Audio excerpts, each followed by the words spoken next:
Hello, here in front of the Korg M3 today to do a sampling tutorial. I did a tutorial for the Fantom X some time ago explaining how to sample external audio and create it into a playable patch on the instrument, and I'm going to do the equivalent for the M3 today, which has been requested by Diego Cooks. So all I've done so far is turn the M3 on, turn the volume up, and this cable is going to the M3's first audio input. I've set this volume to halfway and the switch to line, and the other end of that cable is coming from the Fantom's left output. I've chosen the patch that I'm going to recreate on sample. It's a soft-ish synth lead with portamento, and it's monophonic as well.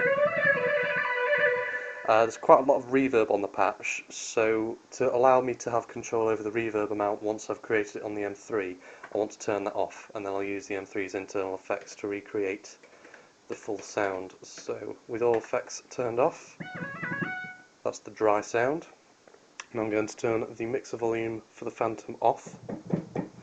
So when you hear the sound next, it'll be coming through the M3 to the speakers. So if we hit sampling and go to the second tab here, which is audio in setup, drop down the menu, and if you navigate across, there's an auto setup function. So if we select the second option, it's the analog input we want, and I'm using just the mono left in audio connection, and I want to save it to the media because I've got a 16 gig pen drive in the back. So we hit OK, and we're all armed and ready. If I press the record button there, once it stops flashing, it's armed and ready, so it can take a while sometimes.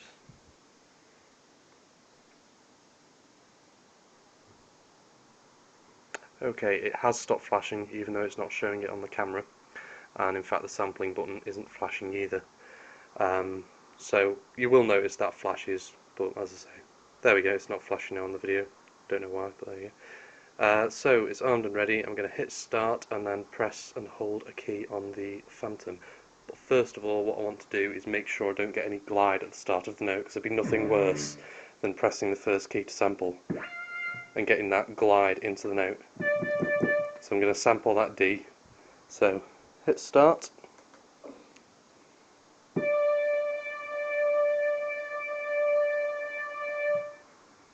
And hit stop.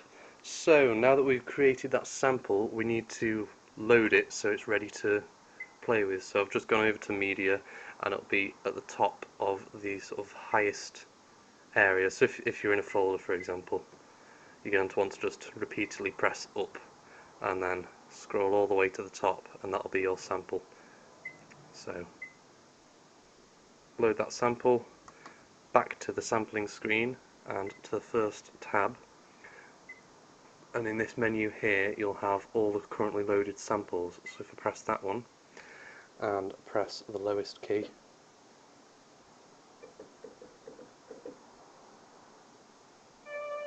yes, it's there. It's just there's a lot of silence at the start.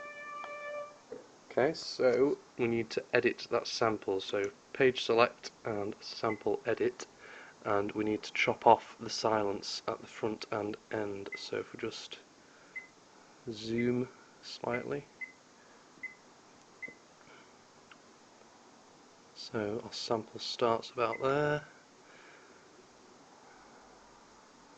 ends there. Just to be a bit more precise, you might want to zoom in a little further just to get a better quality truncation, if that's the word. So we've done that. Pop down menu, scroll across, truncate. Front and end will override the previous sample I did. Hit OK. So if we press bottom key on the keyboard now,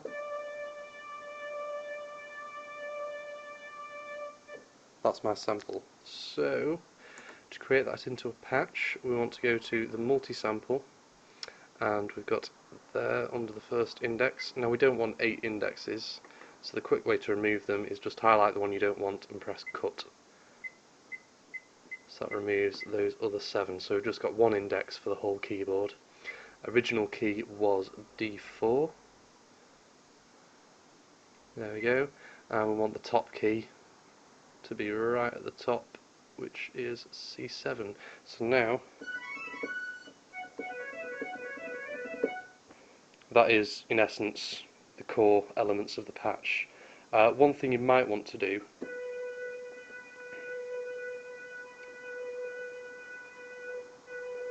is get rid of that gap when the patch loops, because it's a synth sound, it's likely to just continually play on the original instruments. So if we press page select and then go to loop edit, that's the check mark for the loop function. If we just zoom out a bit, okay, so if we just hopefully pick somewhere in the middle so it's not too close to the start and end of the sample, hopefully there's a slight clip there, but it sounds better than it did before. So it's just going to be a case of trial and error in working out where are the best 2 points to make sure you don't get a clip like that. So that's a tutorial for another day. And use 0 as well. That can be helpful, and it'll find somewhere where it's 0 dB for the start and end points to hopefully minimise the clip. Sounds a bit better there. Not perfect, but it'll do. Okay, so once we've edited the sample, it's going all across the keys. Drop down menu, convert to multi-sample, and this is where you choose your save location. I know 31 in bank user F is available, so do that, hit OK, and now if I go over to the program mode, number 31 in user F, but it's not monophonic, so page select, basic tab, and mono. So now we've got half of that solved, and if we go to oscillator pitch tab and oscillator pitch 1, enable portamento. It's a bit too much, so if we reduce it to maybe 20,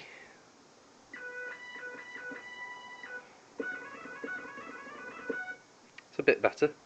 Okay, so now's the bit where we set up some effects. So on the Fantom, I believe there was a hexachorus, and there was also a reverb and possibly a bit of delay.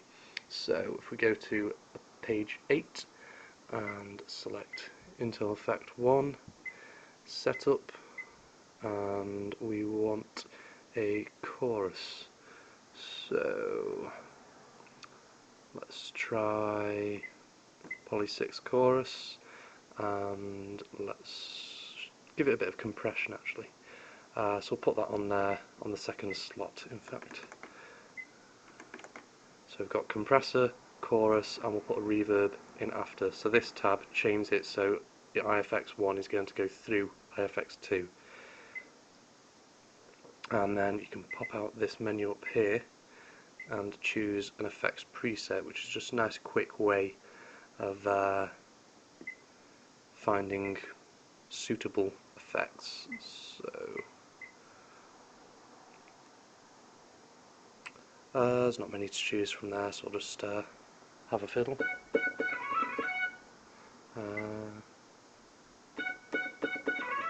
Let's choose a different effect, in fact.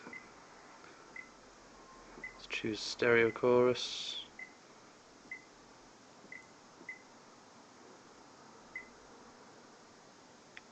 Super chorus, that'll do. Okay, and then page select, total effects, choose a reverb, whole reverb will do, and then we'll choose a suitable preset, live stage perhaps. So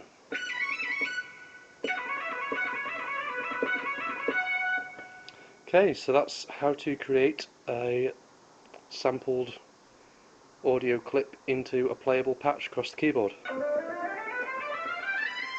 Sounds relatively good across all the keys as well, which is a good thing. So it's just that sort of loop of the sample that you can hear clipping ever so slightly. So there's a few things that are not ideal, but as I say, tutorial for another day perhaps. Hope this has been helpful to you, and I shall upload some more videos soon. Cheers for watching.